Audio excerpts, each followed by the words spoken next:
Good afternoon. I welcome everyone to this board workshop on September 18th. We are here gathering to hear about the energy efficient schools cleaner building standards. We are one board member short. Laura has an excused absence, and then Catherine is joining us remote. Corey, I'll hand it over to you. Excellent. Thank you very much. I appreciate that. And thank you and good afternoon to everyone in the room.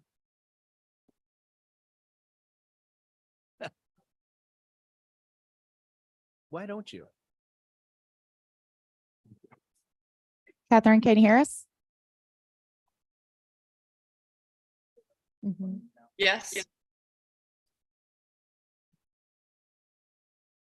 You did. Okay. Good afternoon. I welcome everyone to the September 18th board workshop. We are joining here. There's three of us in person. Catherine is joining us remote, and Laura has an excused absence. We are here to talk about the energy efficient schools and cleaner building standards. Dr. Kalahar, I'll hand it over to you. Excellent. Thank you. Is this one working? Okay. Catherine can hear us. Okay. Excellent. Yes, I'm sorry. I didn't know you were asking me. Yes, I can hear everything. Okay. All right. Good. Excellent. Well, thank you and good afternoon. We have a variety of folks joining us today, so that's wonderful. We have a very important presentation today. And, a lot of the time we are focusing on the high expectations that we have for our students and the belief that all students can achieve. And sometimes to implement that work, we need to focus on our facilities. And that's what we're going to focus on today. And so some of the folks that are in the room are going to be part of the soon to be created new Wenatchee School District Facilities Committee. And so I've asked many of those members that know who they are to join for the work that's ahead of us. And today is going to be an interesting array of information. And I'll just kind of let the public know as we're getting started here, we are waiting for our main presenter to arrive. And he has arrived right now. Michael, thank you for being here. So Michael Coffey is in the house and has just arrived from the west side of the state. So we appreciate him being here. And for this little bit of time, we're going to allow him to get settled, and we need to share some data via USB thumb drive. So we're going to work a little bit on that. So bear with us in this maybe moment of silence for a second here. We'll get this thing started. As they're chatting, I can just tell a little bit if we have some folks in the community or people watching online. The work that you're going to hear about today is, let me get to my notes here, is about the cleaner energy standards. In 2019, the Clean Buildings Bill was signed into law, and later in 2022 to decrease costs of operation and fossil fuel consumption. This law provides incentives to encourage building owners to make energy efficient upgrades, decisions, and planning.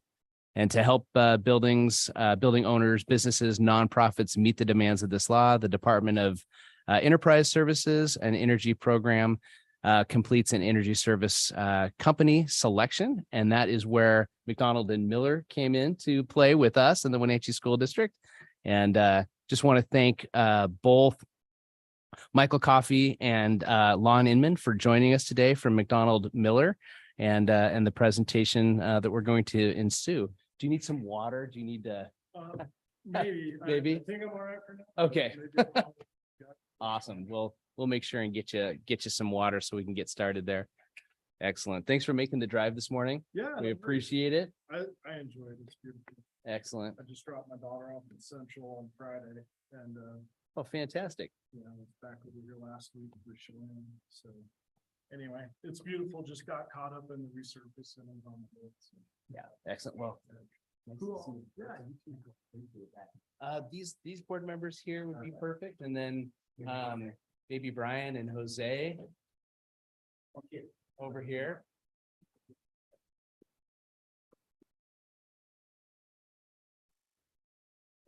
And then I'll take one. All right. Excellent. Oh, yeah, I think Corey did enough introductions. Oh.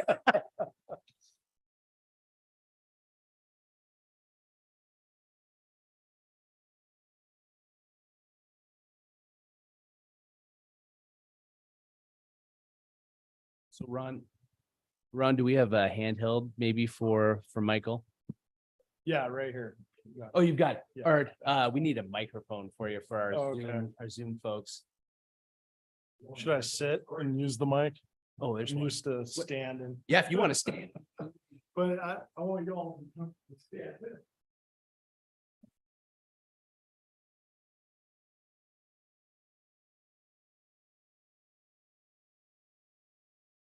That's green. It's green and red. It's Christmas tree. There we go. Test. Solid. Hello? Oh, there we go. Got to have it right up there. Or I got to speak a little louder. Thank you all for your time today. Appreciate inviting us over to discuss this law and all the fun that ensues with it. It was actually good timing anyways, because as you all know, the district's in long standing need of some capital planning and infrastructure upgrades. So the two can work in concert with each other. So that way we're making sure we're making the best use of any future funds. All right. There we go. So today's agenda, we'll discuss the Clean Buildings Performance Standard, summary of the work that we've completed thus far, and then preliminary scoping assessments, which are in the binders you've received today, and then next steps. And please make this an iterative process.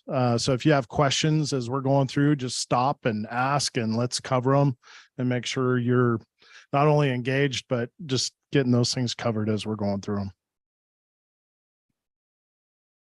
them. Just a real quick introduction. This is some of the immediate team members and faces that may be working with you and your colleagues over the next few months. Behind this team, wow, that was interesting. Okay. Behind them is about 1,600 more professionals, in energy engineers, mechanical engineers, chiller techs, boiler techs, electricians, sheet metal technicians, estimators, project managers, all the like, that can help support you going forward. So the summary of the law, for those of you that don't know, we have some target dates that we have to prove that our buildings that are greater than 20,000 square foot are reporting. Buildings that are greater than 50,000 square foot have energy use intensity targets. And we need our buildings to be below those targets, or we incur financial penalties to the tune of $5,000 a building plus $1 per gross square foot per year.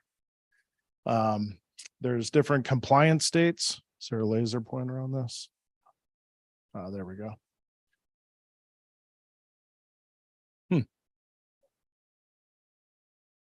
Okay. So June 2026 for 220,000 square foot and greater, 2027 for 90 to 220, 2028 for 50 to 90. And then a little bit of a curveball, 2 legislative sessions ago, they added in the tier 2 buildings, 20,000 to 50,000 square foot. Those do not have energy use targets. However, you still have to do all the compliance reporting forms. And they made that deadline the 27th, 2027. You can begin complying as early as this summer. That's just passed. Okay, I'm gonna turn that off because that's making me dizzy. So with that being said, you'll see in a couple slides forward, while these are the deadlines for compliance reporting, if our buildings are not under that target, these deadlines actually back up by a year or more because we need time to get them under target and have 12 months of utility bills proving that we're under target, which is all part of the compliance reporting, in addition to a whole bunch of other forms.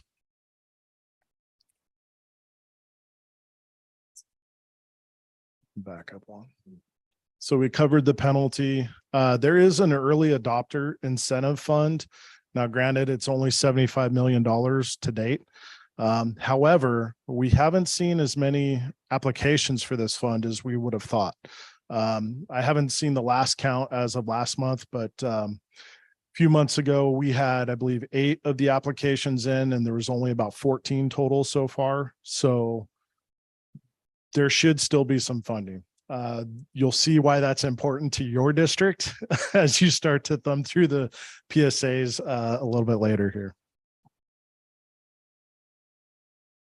For those of you who don't know, EUI, this is the math that helps you get there.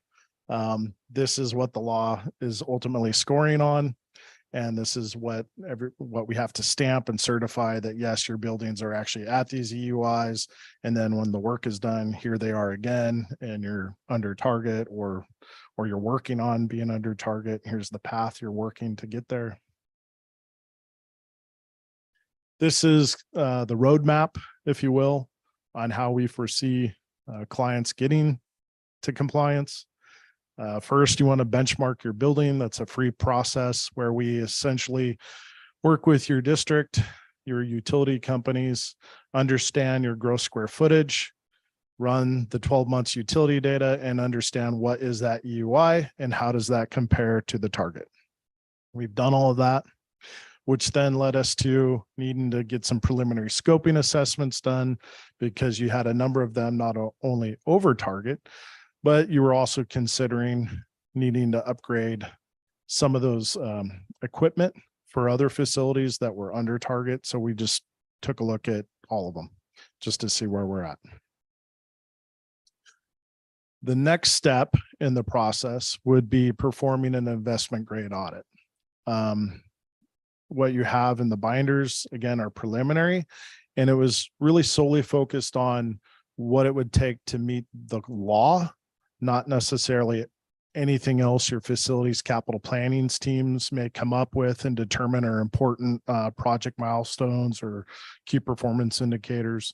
So once some of those things are identified and brought forward, you want to incorporate that in your capital planning process and make sure it's a comprehensive assessment. So again, this is very early stage, very preliminary. The district has not incurred any financial obligations to this point. So it's a great program for getting a lot of good information at a very high level. Next step would be actually working through that investment grade audit as part of your capital planning team. We would be an extension of that. You'd get all the energy engineering, all the math, all the guaranteed maximum construction costs. If you think you might be running a bond and receiving funds in 25, 26, or 27, we want to know that so we can incorporate and forecast costs out. We as a firm can guarantee costs for 2 years out, but that's about as far as our crystal ball can go and with risk mitigation. So, and with the last couple of years, everybody understands why that might be an issue, I would hope. And then once we get the work completed, all of that work is substantiated through the state process. We have to show all the invoices, we have to show all the labor used, we have to show all the costs. And then if we go over what we guaranteed, we have to eat that. If we go under, the district saves those funds.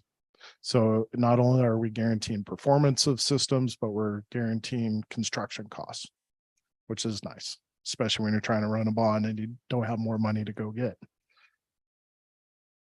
And then at the end of that work, we're also guaranteeing, so long as you selected the correct scopes of work, that will get you under target. So you'll be in compliance.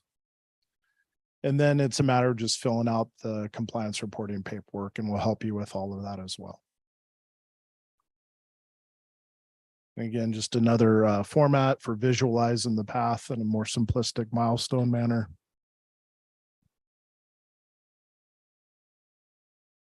I'm going to kind of scroll through this rather quickly. If you have questions, let me know, but mostly because we've already performed these steps for you. So we're sharing Portfolio Manager or getting that set up for you if you hadn't done so already. And this is just some of the many steps in that process. It took us a while working with utility and figuring out your gross square footages to get all this set up accurately. It was about an 8-month process. This is an excerpt from the law of some of our typical clients, so that we just stuck those on the slide so it's easy for everybody to see. K through 12, our targets are typically 4950 or 4849, depending on if it's a high school or not. And then that can change slightly depending on the amount of hours your building is occupied. Not just, oh, we say it's occupied, but majority of staff, students are in the building and activities are occurring. We can move that target slightly. But there's a whole bunch of math in the law in the ASHRAE handbook that explains how that's done.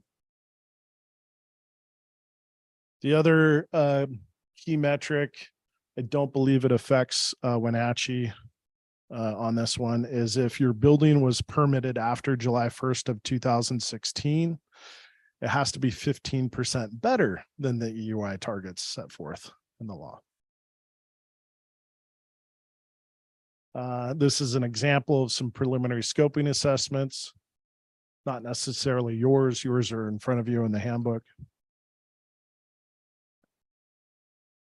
And really the crux of what we're looking for is, are you over target or are you under target? Are you green or are you red? Do you have work to do, or can you move straight to compliance reporting?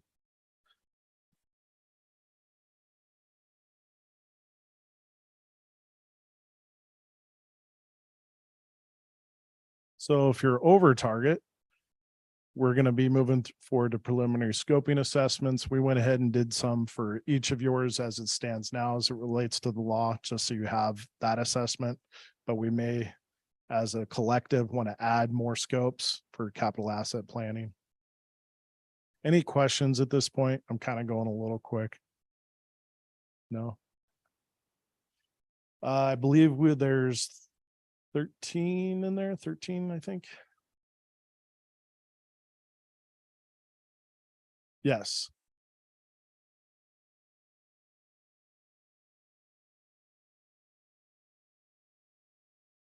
Or did you say we've already gotten up to the point of doing the facility grade audit, or? We've That's done the next. preliminary walk. We've done the preliminary scoping assessment reports. These are rough order of magnitude, plus or minus 20%. We take it a little further than others in our preliminary scoping assessment. If you flip to like the cost summary page, and I'll get into that a little here. If you find this page for each of your buildings, we like to present rough order of magnitude, rough scopes of work, right? Plus or minus 20%, what those dollars might be if you were to think about going to an investment grade audit. So without committing to any money for an IGA now, you have a rough order of magnitude of, hey, we might be looking at $10 million for the district, or we might be looking at $70 million for the district. I always feel like that's a really good thing to know before you start committing to, you know, putting some money forward on an investment grade audit, so you can start picking and choosing what measures you might want to look at as a district. Others will put like high, medium, low severity or 1, 2, 3. And I just don't feel like that gives you anything valuable to make a decision with.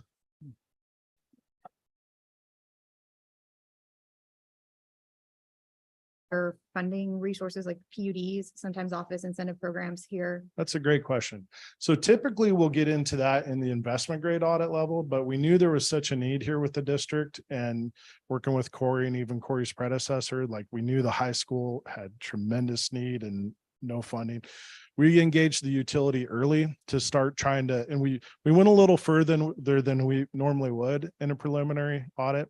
And if you look for the Wenatchee High School in your handbook, you'll see that we were able to discuss with the utility and get a really, well, actually it'll show up in your executive summary on the front page. One of the largest rebates that we've seen in the state. So, and that's not even fully like 100% vetted, but that is like they're 90% on board with all the math we've showed so far. And so as we start looking at more scopes or dial those in, it could potentially even get larger. I had goosebumps when I first saw that. I was like, are you serious? I'm like, go check this again. Call them. I want to see an email. But yeah, it's legit. That's pretty amazing. I have a definitional question. Yes. Building, we have places with portables. We have a place like the tech center, which is several different buildings of various vintages. Yes. Then we'll have utility facilities like bus barns.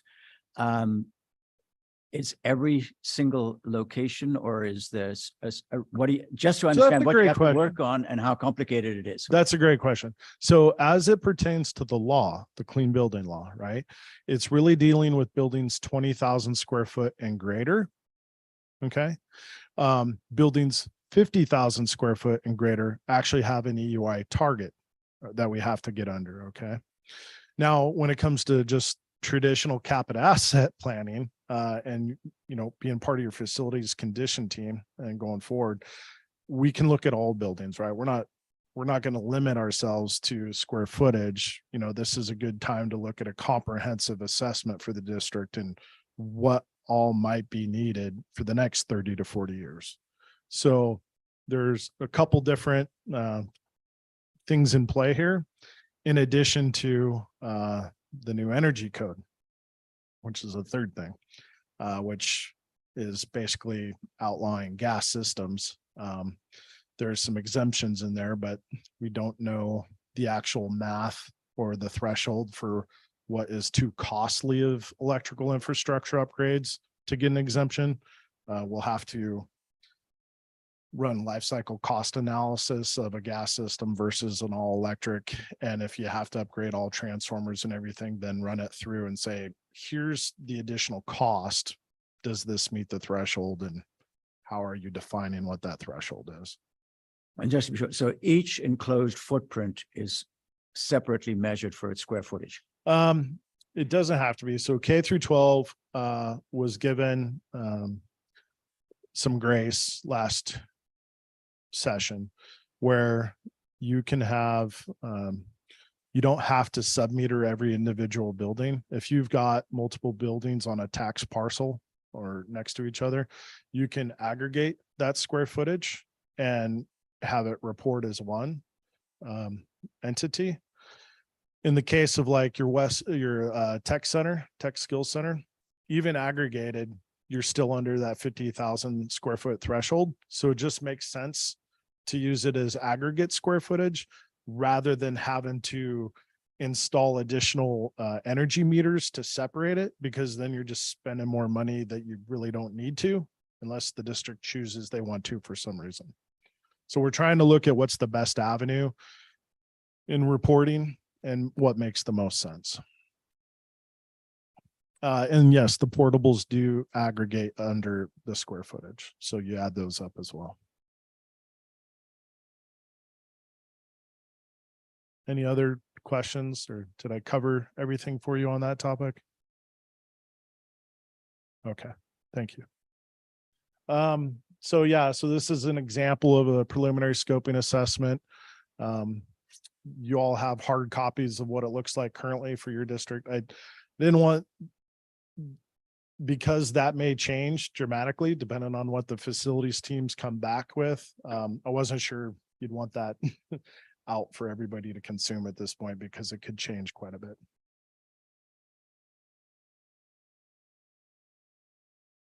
And this is just an example. We work with all the utilities. Many of the utilities have multiple programs. So we want to try and pick and choose what's going to give you the best return on your investment. And for that unique scope of work at each facility, it could be a few different programs we go after. But so we're assessing which one makes the most sense for you. This again, I put this up to help everyone visualize if we're over target, right? And we have these compliance deadlines we have to meet. Let's really think about what does that mean when we start coming forward to present day. If we need 12 months of utility history, you know, what's the construction cycles we have, typically the summer in our school buildings. We need time for engineering, equipment procurement. We've seen it's getting a little better now, but last year, the year before, we were seeing chillers taking 50 weeks. We're seeing computer room air conditioning units take as long. Condensing boilers were taking 6 to 7 months. Heat recovery units, we were getting VRF. You know, we started getting those in 2-3 months, but the heat recovery units that go with those systems were taking 7. So we really have to be thinking ahead and planning well to make sure we can meet those tight summer schedules for installation, as well as meeting the deadlines. Now, that being said, we have seen some instances with Commerce giving okay delays, if you will, stays of execution.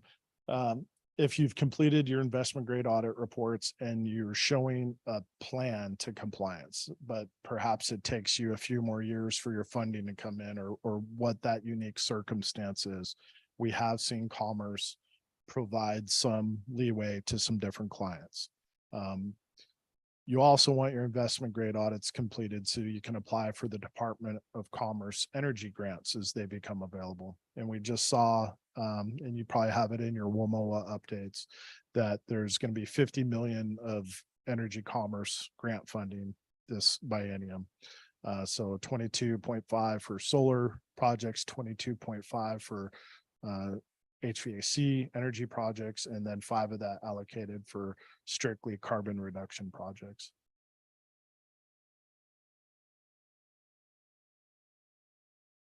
Part of the compliance reporting is submitting a 5-year capital asset plan. I have been talking with many districts and encouraging their business managers to all get together and come up with one form that all districts can utilize. And I would just continue to carry that message forward and encourage you to as well. That just makes it easy for everyone. This is a type of tool that some of our private clients will utilize. So I illustrate that for the capital planning purposes.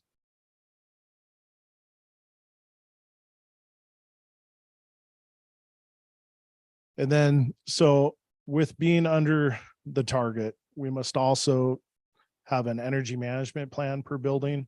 We must have an operation and maintenance program plan per building, and the 5-year capital asset management plan per building. So we can help you with the energy management plan and the O&M program. Will help determine costs and type of equipment. But as far as the forms go, I always felt like with the way OSPI does their building condition assessments, there's got to be a way between them and the business managers that we can just extend that to create a nice little output for a 5-year plan tool. This is a little in-depth, straight from the Commerce as to some of the many steps that are involved with, for example, the energy management plan. Every line is a task and every column is different department head types that may be involved in developing that plan. And our qualified person or our head, like energy engineer, would be like that person on the right-hand side, the qualified person checking off every step as we go, making sure it's all compiled and developed correctly and meets the letter of the law. And then again, you do the same thing for the operation and maintenance program.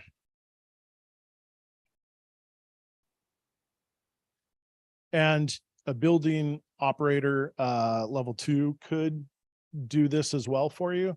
I would encourage you, much like your building condition assessment reports, and you get those certified every 5-6 years, especially your first time around. I would encourage you to have a partner to help take on that lifting and responsibility for you. And then once all the forms are developed and the plans are in place, a BOC level 2 operator could easily keep those updated for you should you choose to.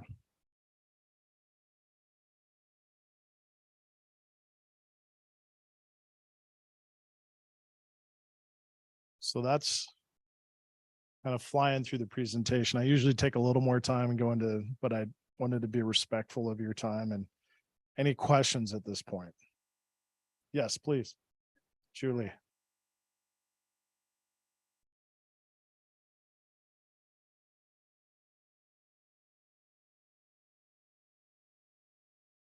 This full meal deal, because I assume there's a variation of this.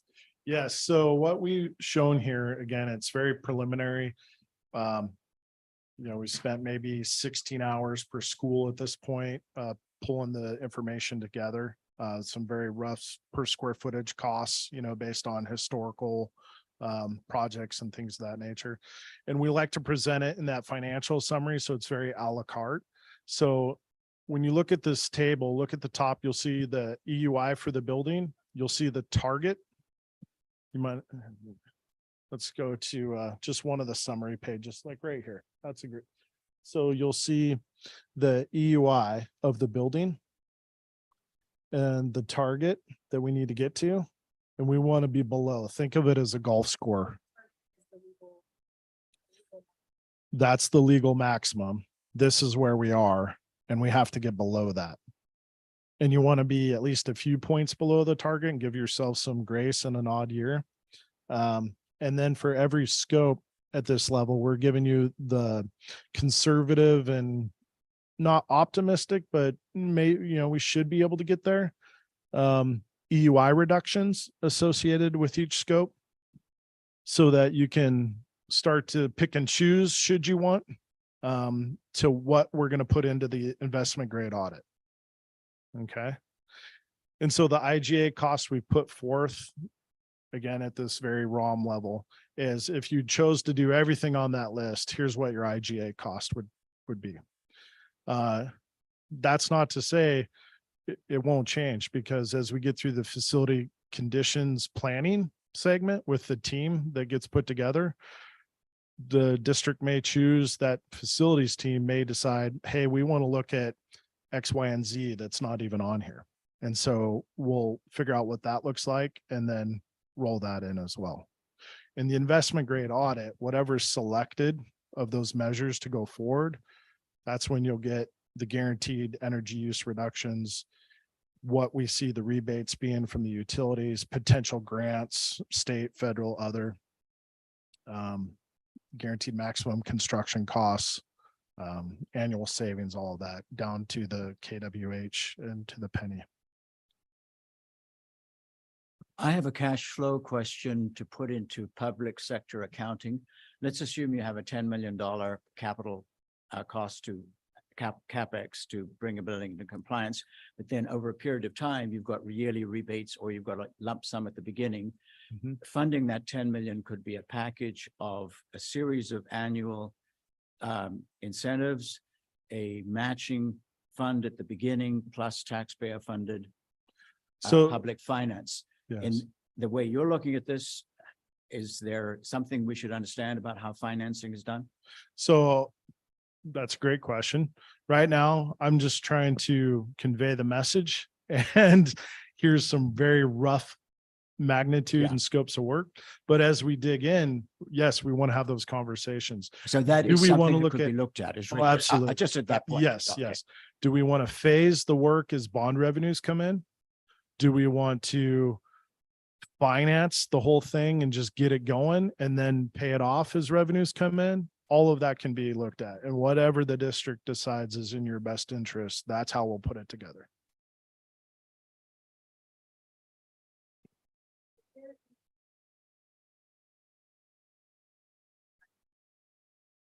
Like it's more required. So that used This to is be an unfunded mandate. Yeah. So what I was what I've experienced before is that these ESCO companies get us in we'll do your investment grade audit. If we can save you money with these guaranteed funding, then we do all this and we get paid through the rebates you get and whatever. But if our audit and your audit's free, as long as you do the work, but if we do the audit, you choose not to do the work, then we pay for this very expensive audit. And I've seen the catches Yes. there for some of So, the agencies. Great question. Thank you. Yes. The IGA, it's the first time when you decide what measures you want to put into an IGA. It's the first time you actually make a financial obligation. Okay. However, we're not going to charge you for that. Typically, we're just looking to roll that gets rolled into the energy services proposal or the construction contract. If you don't move forward with anything, then yes, there's a fee. You pay the fee for the audit at the end. Decades ago, some of the more recent, maybe 10, 15 years ago, yes, there were such low hanging fruit and energy savings to be had that, yeah, it could pay for the work. Those days are pretty much gone now. And now it's more and more traditionally becoming capital asset planning and tools for, yes, we still have to make the systems more energy efficient and adhere to all the energy codes and all those traditional KPI metrics. But it's really become, how are we addressing 30-year-old heat pumps that are failing? How are we addressing, this 35-year-old, 45-year-old boiler or chiller? How are we getting a handle on upgrading all of our facilities, perhaps windows and a roof too, and going forward for the next 30 years? Yes, it was very much that way. Not now. Although in the case of your high school, I was like, wow, this might be one, but it would be a long financing term for sure. But yeah, that surprised the heck out of me when I saw that rebate and, estimated just at this point, 300,000 a year in utility savings. Like there's a story there. Julie mentioned something about utility rebates, incentives. The ESCO, our model is not to take those rebates. The customer, the school district we go and work on behalf of the school district to maximize rebates, incentives, grants, whatever they are. They do not come to us. They stay with the school district. Thanks, Lon. And that's what I want to make sure is that there is an opportunity for some other source to fund a particular piece of the project that is either intentionally excluded from this because we're getting it from another way or already factored into what's going in. So like, for example, if the PUD is already giving us money to do a lighting project, you're not duplicating the work saying, oh, you need to do this lighting project and pay us for the lighting project, when we know that we could exclude lighting project from this work and get lighting project from PUD. Yeah, if you're self-performing that work or they're financing and doing it all or doing the labor themselves, that's great. We can account for it for the clean building law portion and compliance reporting. But yeah, we're not looking to double dip anything. That's actually we feel one of the unique advantages about McDonald Miller. Any work where we're actually self-performing those trades, we're one corporate entity, our mechanical engineering as well. It's one fee schedule, right? It's not. Now, if there's like something else like insulation or roofing or something, or we're trying to do 12 schools at once in 3 months window, we may have to bring on some subcontractors, and those, they'll have their profit. And then we just do the straight state markup fee schedule. But when it's work we're doing, it's just that state markup fee schedule on our labor. It's not, yeah. So we get many customers saying their dollars go 20-30% further. I see a pattern here that our elementary schools are under and our secondary schools are over, with the exception of Sunny Slope. Is there a reason why, or is it just coincidence? That's a great question. With that, my energy engineers could probably answer better, and I could get you better answers as we get in. I have a feeling it had to do with similar type systems, more recent builds, I believe, like heat pumps, and I think number of hours they're running. High schools, middle schools, you're typically going to be running more hours, more activities, more programs. And I believe a lot of those systems in those buildings are much older and inefficient types. Right. And then if you have building with a swimming pool in it, Yes, the energy Natterborn. hog. Okay, Yes. so high schools are typically the energy hogs in any school district, middle schools, not as much. And then the elementary schools usually aren't too bad. But like Michael said, high schools, much extended programs, right? I mean, there's high schools that I see that are essentially, 364 day a year facilities. So yes, it's over the years, high schools have really extended their usage with community programs, et cetera. So that's what explains that inequity there that you see. What else? Well, I was just wondering, we have a board member that's remote, Catherine, and she does not have any materials in front of her. So she's probably like, what is going on? Oh, But okay. I was wondering if Michael, if you wouldn't mind maybe walking the group through one preliminary scoping assessment, kind of like all the different pieces of it, and then actually maybe talk about some of that data so Catherine can hear about it. And maybe we focus on the high school since it's in a very unique Are situation. you okay showing that on here and being recorded? Yes. Okay. All right. Yes. I didn't want to. Yeah. No, I'm okay Okay. with that. I think our community needs to see it. Okay. And, All right. I think our Give me just a board minute. members are good with that as well.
Yes, that's a great question as well.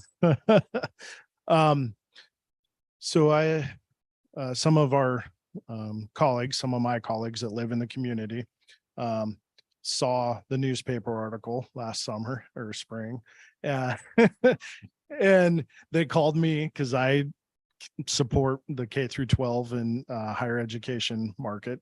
And like, Michael, you got to reach out to the superintendent. This is what's going on in our community. I'm like, okay, guys, I'll do that. And so I reached out to Bill Eagle at the time. And he's like, yeah, we're in desperate need. We don't have funding. I'm like, okay, well, do you know about this program? He's like, well, I don't know. And he kind of wanted to hear, but he wasn't sure he trusted me, which is fair. I'm just Joe Schmo out of the blue. So I said, hey, how about, do you know, these so-and-so and so-and-so. So I had a couple other superintendents from other school districts reach out and talk to them about work we've done for them on their campuses, like up at OMAC and Tenasket and with the ESD director. And so hearing firsthand from some of their experiences as superintendent to superintendent, he had a little more faith. And then he had Brian and Jose come out, actually go look at some of the work we had recently completed over at OMAC School District. And they're like, wow, okay. And so then after they all got together and had a little conversation, then they engaged DES, the state entity, and then selected us. And we began this process and doing all the benchmarking and looking at everything and brought us forward to where we are today. Yeah. There's a third member of the project. They're not present here today. That's the Washington State Department of Enterprise Services. They have what's called their energy program, and they administer energy savings performance contracting throughout the state of Washington. So there's enabling legislation that creates a set of documents, et cetera, that And they become your owner's representative. Yes, yes, yes. We actually have to re-interview every 2 years and resubmit all of our recent qualifications every 2 years to remain on that list. Fantastic. Thanks for that explanation. And that representative has been in all of the meetings that we. Yeah, and she was on vacation recently, and so that's why she wasn't able Yeah. to be present today. Excellent. Yeah. Yeah, she would have just received the information today, Right. getting back if she's even checking emails yet. No problem. So this is the ROM budget summary for the high school or your actual high school. This again, very high level. One thing I would point out that stands out on this one, shoot.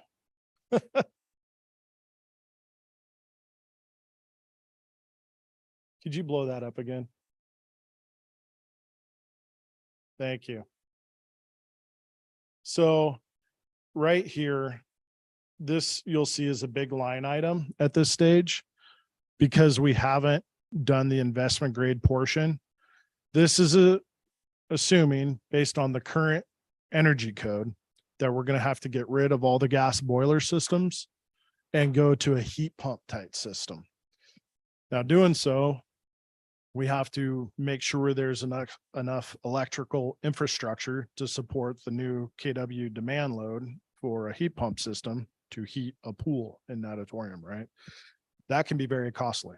We have to get electrical engineers in there, foremen, and take a look and make sure, okay, what is there now? Can it sustain the new load? Odds are no. So we may have to bring in transformers, trench in some main lines, add some panels, like some major electrical infrastructure work.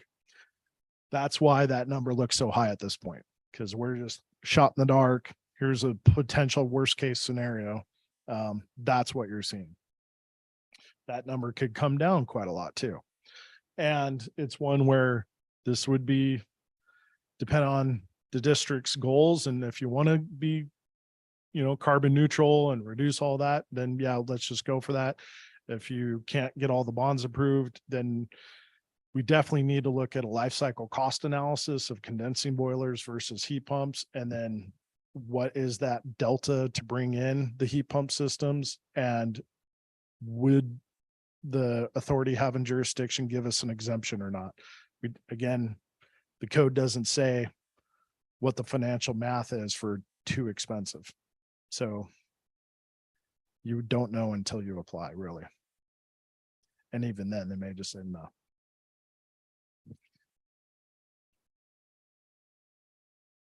But that being said, the roofing, we just don't know until we get into an investment grade and bring roofers and look at it. And is there insulation we have to add? Are we looking at architectural upgrades?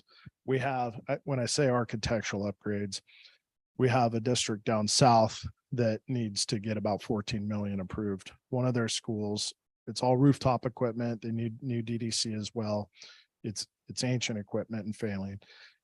but they also have to add about 8 inches of insulation to the roof. Well, the roof just meets right up. There's no parapet, there's nothing. So they actually have to raise the entire, like they have to build siding up. There's a lot of additional work that has to happen with that roof. So depending on what we find, we just won't know what the extent is until we dig into it.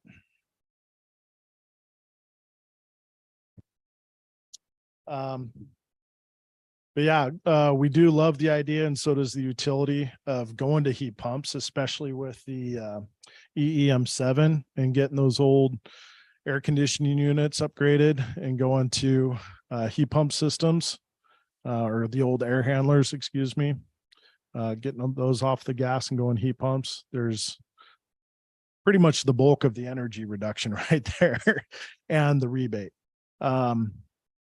The controls upgrade is very beneficial. The pool boiler, we don't get a whole lot of EUI reduction for that.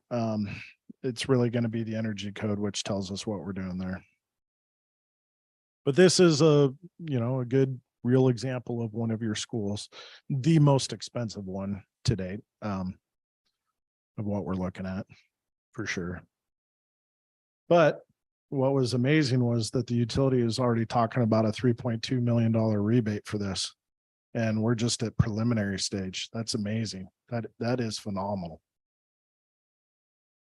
And we can use that as local dollars to leverage against a state commerce grant. Traditionally, they've been like 3-to-1 leveraging. So we could potentially get another $1 million from a commerce grant just on the utility rebate. Obviously we can apply for more if we get the local funds, but.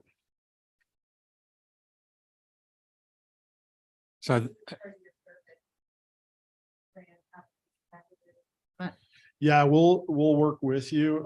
If you do not have a person for that, we have some people we can engage for that, but we typically help write up all the scopes and the numbers, and then you just have to input it from a laptop on your district. You have to be a district employee to submit the application. So we'll actually fill out all the applications, work with you, be on a Teams meeting with you or whatever. We can't hit submit on the application. Somebody, There may be a from the person sitting school right district. next to you, like, okay, Right. press enter. The other thing I was just going to point out is, so this list up here, preliminary list of measures that deals with the high school. So there's one of these for each facility. And then the granularity is each one of those, we call them energy efficiency measures. So we break everything out item by item. That becomes essentially a carte blanche laundry list of project scopes, each one of them that the district can evaluate individually. Typically what happens is you have some measures that bring a lot of energy savings, other measures that are capital intensive, and you would typically pick a mix of things that bring savings and things that help you with your capital needs, and build a project from that list by picking the things that meet the district's objectives. Yeah, for instance, after we get through the facility planning stage, maybe security vestibules are added to these lists, maybe updated fire life safety systems or card access or something, or something to do with safety and security. Again, what we presented in the packets today was just strictly focused at a very hyper-focused lens of the clean building law and the energy targets. That's not to say that's all that should be looked at. That's just what we're saying is the beginning of what should be looked at. I have an implementation question, because right now you're just dimensioning the issues for everybody to think about it. Multiple objectives, pretty complex. I would think when you get to think about implementations, you talk about approvals and all that kind of thing, a series of critical paths would be very helpful, because I would imagine sometimes let's say you can't get out of a non-compliance on that one, and you've got somebody at the working table later on is going to have to put that together in an engineering critical path timeline. Is that something you guys work with? Yeah, so we essentially become an extension. We are now an extension of your facilities team. To call on, ask as many questions as you want. As we start getting towards the end of the investment grade audit and start looking at, okay, actual schedules based on when we think the fundings will occur, we'll start bringing in lead project managers. They'll start developing those project schedules, key milestones. We'll start engaging, the engineers will have been engaged, looking at, okay, we're looking at probably this type of equipment for this, at a higher level.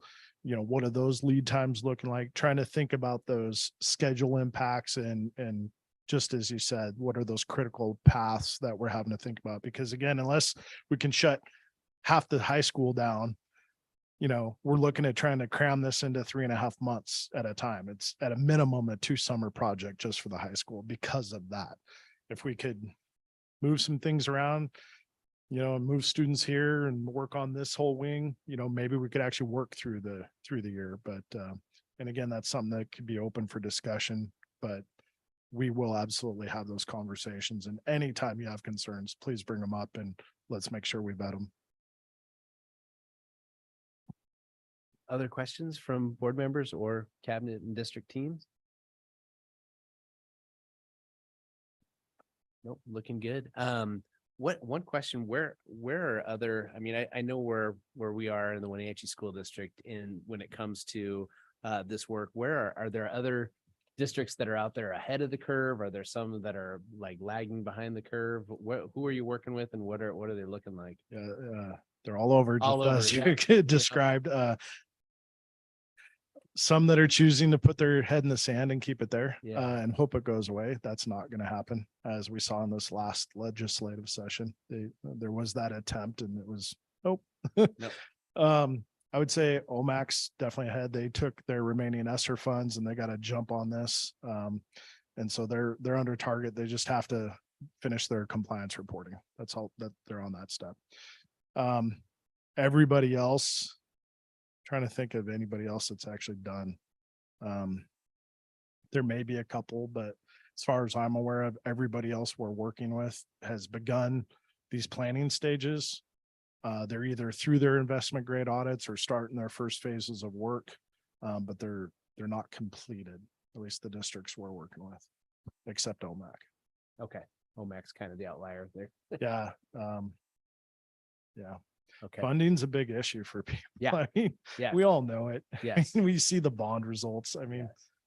yeah, unless you took your ESSER funds and were forward thinking and thinking about this law at the time. Yeah. Well, we have a variety of things that are happening right now.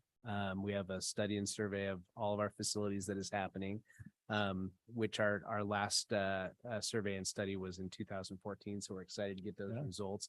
And so having the work of the preliminary scoping assessments come back at the same time that this is happening is a great amount of information for us to digest. So we're also members of the group that are here will help us comprise our facilities advisory committee as well as we start to work on that. And we have some things that we're looking forward to as well with regard to dollars. We have levy that's coming up, and then we have some capital project needs as well. So the timing of you coming today is very much appreciated, and we just thank you for making the trip from Quincy and over the pass. So thank you for being with us, and I think we're good unless anyone else had any other questions. Jose? Yeah, Jose.